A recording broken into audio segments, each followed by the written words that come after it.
शहीद है। मेरे 5 बच्चे हैं। बंदा मेरा पटाई का काम करता है। घर साढ़ा पेखेवाल है तो मैं 1-2 दिन घर का काम करना। मैंने दसो पहले 1-2 दिन 2 घर का मैं काम करनी है। नकदा तो काम करने हैं। फटाफट घर जाना होंगे कि छोटे छोटे साढ़े बच्चे छोटे हैं इसलिए कलिया नहीं छड़ सकते। मेरा पटाई का काम करता है जो लगे भी तो 500-600 रुपये ही होंगे, ज़्यादा नहीं होंगे। दरम्यान असी बिल भी देने होंगे, गैस के वगैरह भी बत्ती के भी देने होंगे तो उन्हें बड़ा ना घट सारा घर चलता है, खर्चे नहीं पूरे होंगे।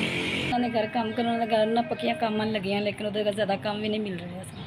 पता ही काम मिलता है क्योंकि उन्होंने पक्कियां लगियां ने इसलिए घट वध ही बुलांदियां, ज़्यादा काम तो भी नहीं बुला सकती क्योंकि अगर रमज़ान होना आ गया तो उन्होंने काम बिल्कुल ही घट गएगा। उन्होंने पक्कियां लगियां ने इसलिए कोई भी काम तो नहीं बुलाता।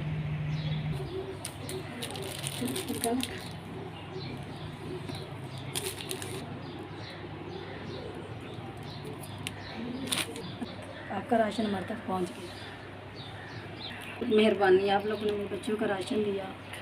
अल्लाह आपको इससे ज़्यादा दे और आपको अल्लाह थोड़े कारोबार च बरकत पावे। अल्लाह थोड़े कारोबार च बरकत पावे। अल्लाह थानू ज़्यादा तो ज़्यादा देवे। मेरे बच्चे रोटी खाएंगे, थानू दुआवां देंगे। अल्लाह थोड़े घर च हमेशा खुशहाली रखे। अब तुसी इस तरह अल्लाह तुसी इस मेरे बच्चे रोटी खाएंगे तो थानू दुआवां देंगे। अल्लाह थानू तंदुरुस्ती देवे, थानू ज़्यादा से ज़्यादा थानू तरक्की वाला कारोबार की बरकत पावे। SVS का शुक्रिया जिसने मुझ पर राशन पढ़ाया।